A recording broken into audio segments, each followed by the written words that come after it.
Good morning, everyone. So kindly settle down.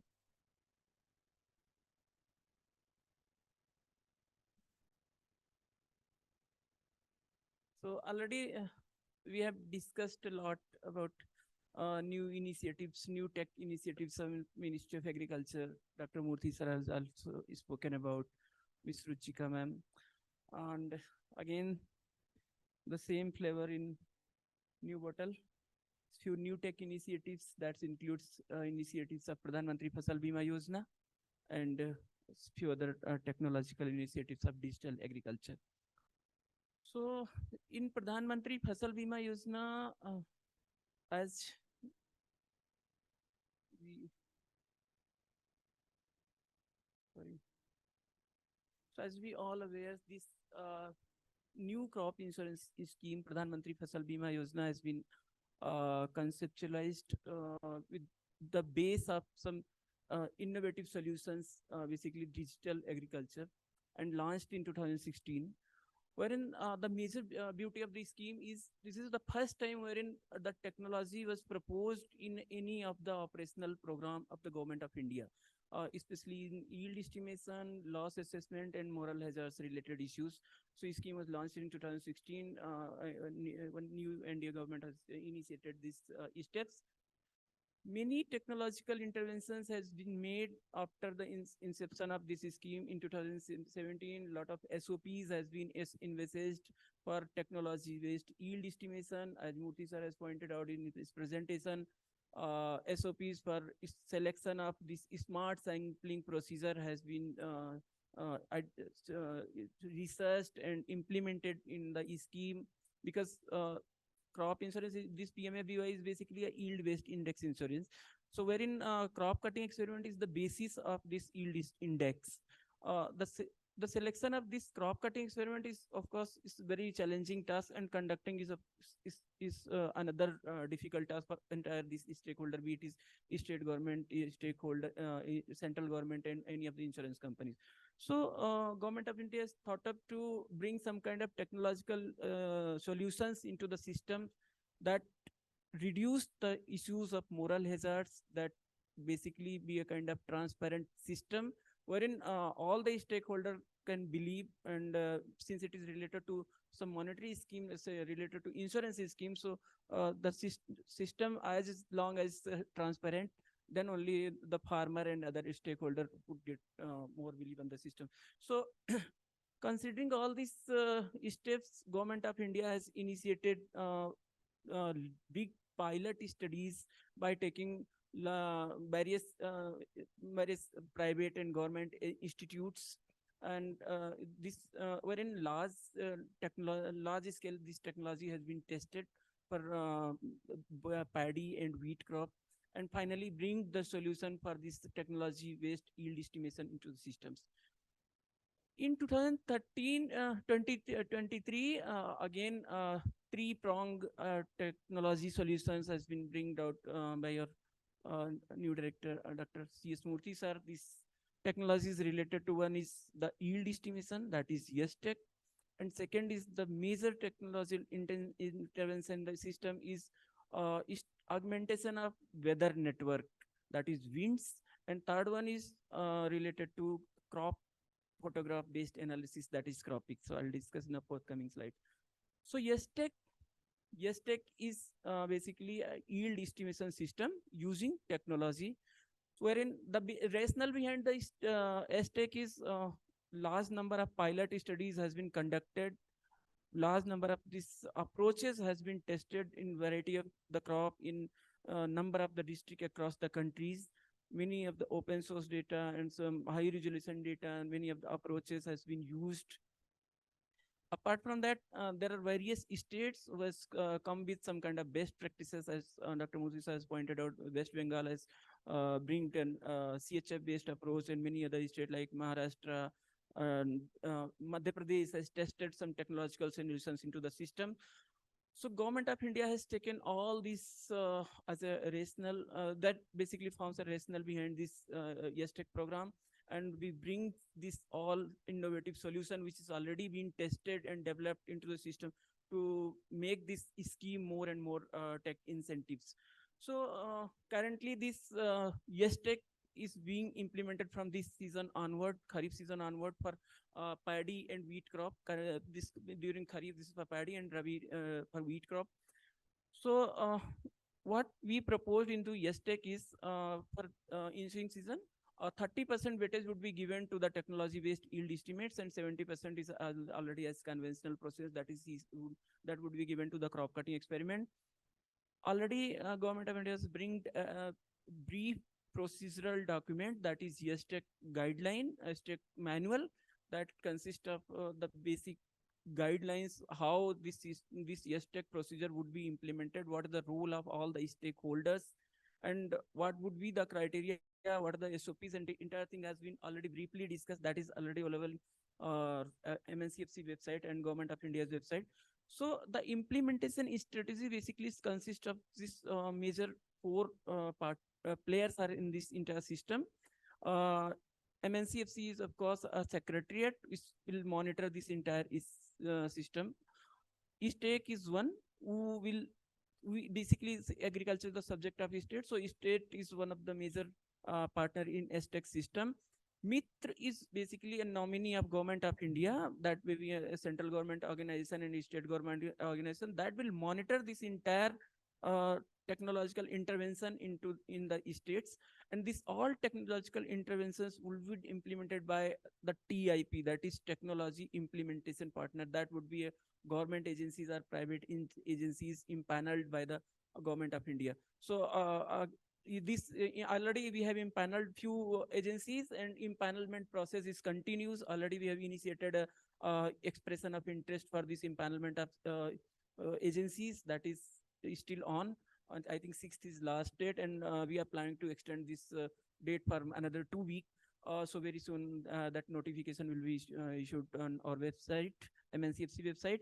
So in first phase, we are covering in STEC in 9 states, that is already on, and that I think in most of the state inception report has been submitted by the TIPs. TIPs has been selected, model has been identified, Mitra has been identified, and work has been initiated for this Kharif season. There are few states who is planning to, because the selection of this TIP is bit difficult for few states, so they are planning to bring some kind of tender to select the this TIP. So that is in process, and this STEC has been launched by Honorable Minister of Agriculture and Honorable Minister of Earth Science in last month in Delhi. So STEC, as I already had pointed out, STEC document, that is basically STEC manual, has been brought out by the experts from the various that government of India has found a committee that consists of the experts from various government and technical institutes, and that committee is headed by our director sir, Dr. C.S. Murthy sir. Under the supervision of Dr. C.S. Murthy sir, this manual has been found, and that basically forms this basis of this implementation of STEC. So in the this STEC manual, the committee has identified 4 approach for direct yield estimation, and one is indirect yield estimation, that is CHF. So direct yield estimation is consist of the semi-physical based approach, that is also is called light use efficiency model, or sometimes called radiation based model. That's completely based on the biomass production, that basically gives you the production estimate, and by which indirectly will give the yield estimate. So another step is approach is machine learning based approach, that is non-parametric model, wherein model parameterization is crucial task, that for which good quality of this ground information is required for parameterization of this model, and training data and validation data is a critical factor. So this is also has been identified as one of the approach in the STEC, and crop simulation model as against the plant process based modeling, that has been selected. Ensembled approach, that is a combination of all these model simulation and machine learning based approach.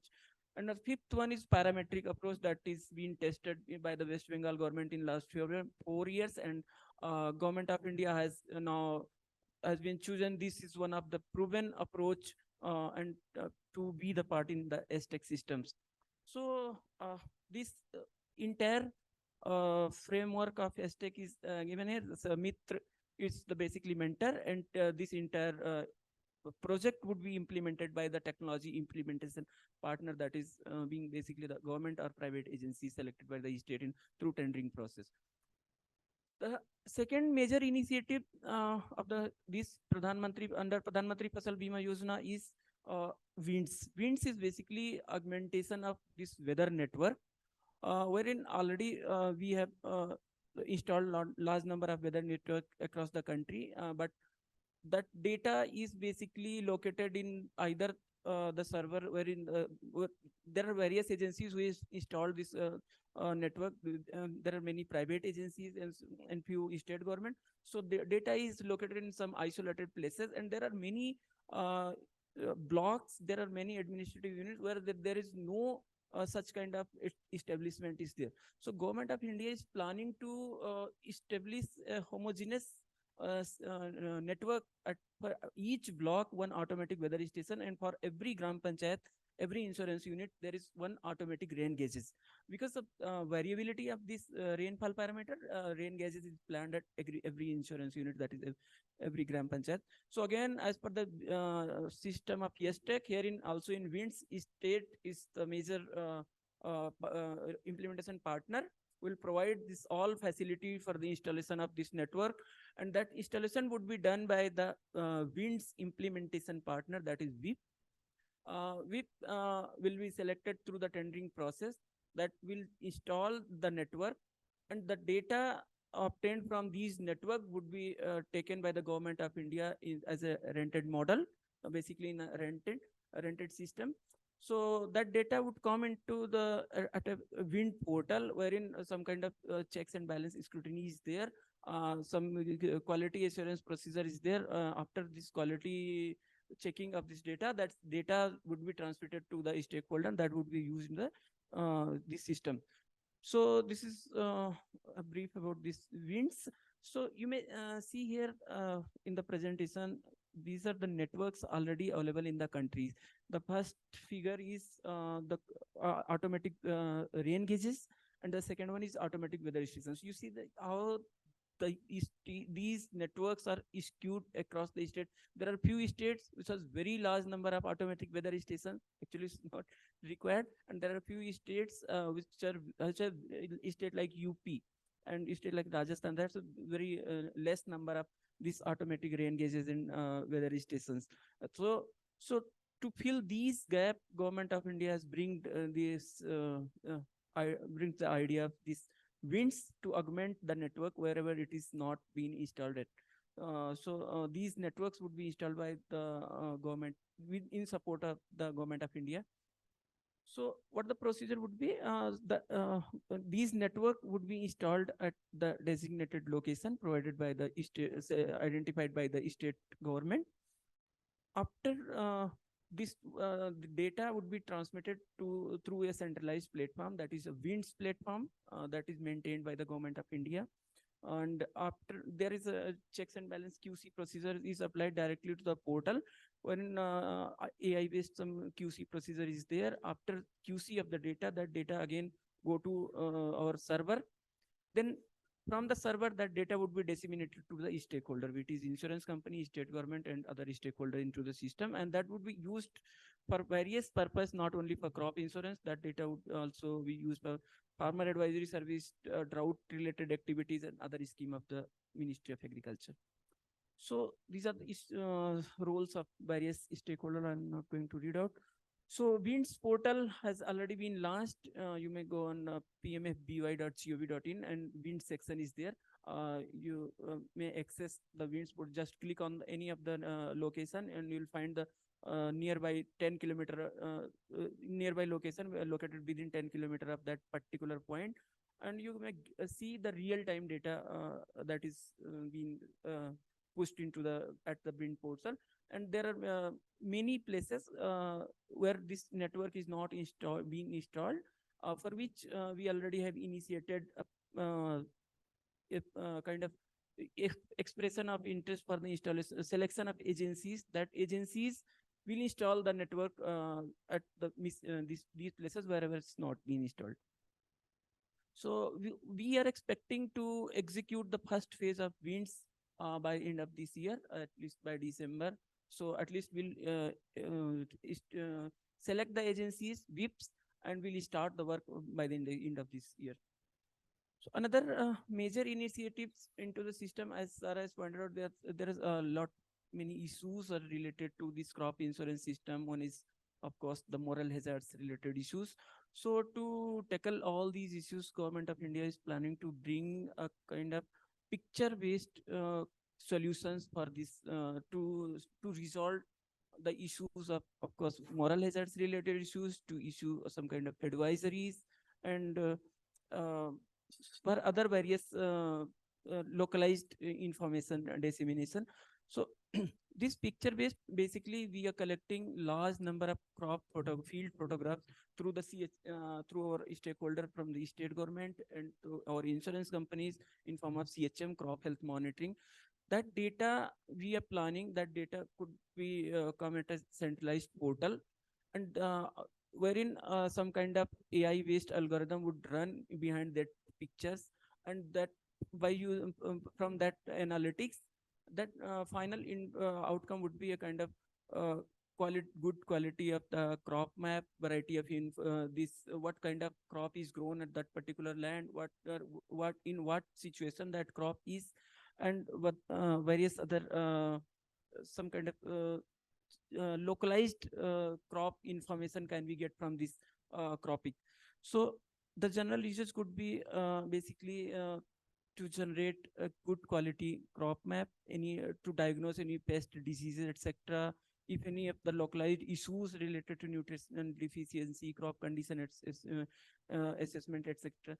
In relevance to PM-FBY is of course for developing crop signature, good quality crop signatures, to minimize the moral hazards related issues, and to support mid-season adversities, extent of damage in localized peril, and prevented sowing, failed sowing issues, and verification of this crop cutting experiment data, and of course, finally, this accurate claim settlement. So these are some major use cases for this cropping. Very soon, we are going to bring this the document and expression of interest for this cropping, wherein we are planning to select few private agencies and some government agencies will provide the field photograph. They will develop some kind of technological solution and provide some kind of insight on that cropping. There are few other digital initiatives, that is Krishi DSS. Recently, we have initiated a tender for that Krishi DSS. So Krishi DSS is basically a Google Earth engine to support this Indian agriculture needs. It's in completely indigenous state-of-art digital platform, wherein major technologies will be hosted. That is all would be the kind of open source technologies that performs some deep analytics technique and producing and disseminated different information, product and services. So basically, what we are realizing from this Krishi DSS will kind of is just to enhance the outreach through easy access, automated dissemination of data, tool, information services in wide range of user, from farmer to policymakers. So what are the rationale behind this Krishi DSS is, of course, the demand for this geospatial solutions is continuously increasing, and that's the need of ours. So Government of India is realized to bring, and of course, there are these all data, there are various data is there, say for data related to crop, weather data, and some other data that are located in in silos. Many of the department working on the same set of data set. So we are realized to put all the data analytics tool, solution and expertise that are available in silos to put into one system, wherein there is enormous opportunity to develop kind of new information, some kind of knowledge product through a synergized platform that is streamlined, basically a collaborative effort of developing some impactful solutions. So Krishi DSS would be a kind of repository of data and knowledge, that is completely an indigenous platform, easy and affordable access for numerous data set that is currently not in access to many of the stakeholders, that minimize the duplication efforts, because same set of crop map is being developed by ISRO centers, some state remote sensing center, MNCFC, and many other institutes. So we would like to bring all the data set into one place, and all the product would be available at one place, so that any of the stakeholder is required that may go there, and they wanted to bring some kind of analytics, they can develop some analytics tool there and algorithm there, and uh, bring the product from that platform. So basically, just to minimize the duplication of effort and enabling mechanism to develop some kind of new solution. This is basically the idea of this CRISI DSS. So what the assurance level services that offered through this CRISI DSS platform is a complete farmer centric data and information product, which is related to farmer advisories, satellite derived crop map that would be available for major crops, for crop estimations, crop health monitoring, drought related activities, weather map, crop risk related, say for flood related map, horticulture and agroforestry map, and some other information product that would be available as a service. The consumer would be, of course, farmer, government of India's ministries, Department of Agriculture, various agri-tech in industries, and S&Ds, so these agencies related to some science and technology. Various intermediate product that would be available and would be supplied from the department, that is ground truth is one, that is for large scale spectral signatures, satellite based indices, and other thematic layers available in the, say, for land use cover and some kind of flood layer and etc. So the what expected utilization of this CRISI DSS platform is improve crop statistics that is available at a single unified plot platform, crop assessment for insurance based solution, the disaster risk relief, banker solutions, farmers risk advisories, and some monitoring and evaluation of some government schemes that could be done through these systems. So enabling mechanism for this CRISI DSS is interoperability within the systems, open source data and tool, reference solution, performing data sharing practices, enabling farmer with new tool and knowledge, scripting environment that is already available at in many places that would be available at this CRISI DSS also, and AI-based sandbox environment.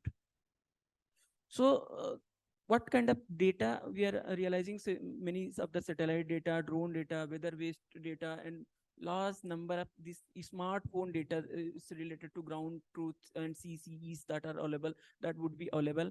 And behind all this data, there would be analytics would be performed on all the data. And there are various central government and S&T industries are the partner, like ISRO, ICR, Ministry of Agriculture, and IMD would be the partner in that platform. And there are 15 themes has been identified for this CRISI DSS activities related to delineation of boundaries, ground truth data, pictorial analysis module, crop weather watch system, drought monitoring, etc. So what the end users is would be the farmer is one, wherein will disseminate the advisory services to the farmer through the system. Multiple stakeholders in multiple states, whereas innovative agencies, S&T agencies, policymakers, researchers, and all could be benefited from this system. So these are some major major themes wherein this CRISI DSS has been proposed. So I'll not just read out, I'll share this presentation. So that includes the entire this verticals of this agriculture domain, which is related to some kind of wherever this geospatial technology has been proposed to use, this related to crop yield estimation, insurance solution, drought related, some risk assessment, drought vulnerability, and crop weather watch system, etc. So these are some themes where this CRISI DSS would be applicable. So the CRISI DSS platform and major feature would be, of course, the data interoperability is one. User and access management system would be there, where the user is required to have some kind of authentication based registration. and there would be a profile management, and based on that access would be given to the user, with state users, SNT users, some kind of new startups and technological agencies. There would be a custom environment system like Google Earth Engine, wherein user can enter and take the data available in the existing platform and apply the algorithm available, and even they can develop their own algorithm into from that system. And there would be a decision support system by which they can predict the various innovative product, like some kind of yield, some cost kind of risk assessment based solution.